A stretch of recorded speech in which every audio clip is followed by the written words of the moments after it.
Hello friends, welcome to Chinnu chickies home. ఇవాళ పచ్చిమిర్చితో పచ్చిపులుసు try చేద్దామా friends. ఒక బిగ్ లెమన్ సైజ్ చింతపండు తీసుకొని బాగా వాష్ చేయాలి. వాష్ చేసిన తర్వాత కాసేపు నానబెట్టుకోవాలి. ఇప్పుడు అది నానేలోపు మనం మిక్సీ పట్టుకుందాం. పచ్చిమిర్చి మిక్సీ పట్టుకోవాలి.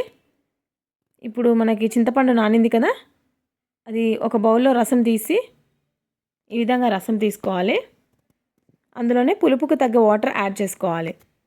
ఇప్పుడు అందులో సన్నగా కట్ చేసి పెట్టుకున్న ఒక పెద్ద ఉల్లిపాయ, కొద్దిగా కొత్తిమీర, మనం ముందుగా ప్రిపేర్ చేసుకున్న green chilli paste, 1 spoon salt, 1 spoon నువ్వుల పౌడర్, కొద్దిగా బెల్లం వేస్తే చాలా బాగుంటుంది, నాకు చాలా ఇష్టం. చూడండి, ఇప్పుడు వీటన్నిటిని బాగా మిక్స్ చేయాలి. ఈ విధంగా ఫింగర్స్తో క్రష్ చేస్తూ మిక్స్ చేయాలి. అప్పుడే మనకి వీటి ఫ్లేవర్స్ అంతా చింతపండు రసంకి పడుతుంది. చాలా టేస్టీగా వస్తుంది. సమ్మర్లో మనం ఎక్కువగా చారులు చేసుకుంటుంటాం కదా, ఒకసారి మీరు పచ్చిమిర్చితో ట్రై చేయండి. ఇప్పుడు మనకు తాలింపు పెట్టుకుందాం. 2 స్పూన్స్ ఆయిల్ యాడ్ చేసి, ఆయిల్ వేడైన తర్వాత కొద్దిగా ఆవాలు, 2 ఎండుమిర్చి, జీలకర్ర వెల్లుల్లి దంచి వేసుకోవాలి. కొద్దిగా కరివేపాకు, 1/2 స్పూన్ పసుపు.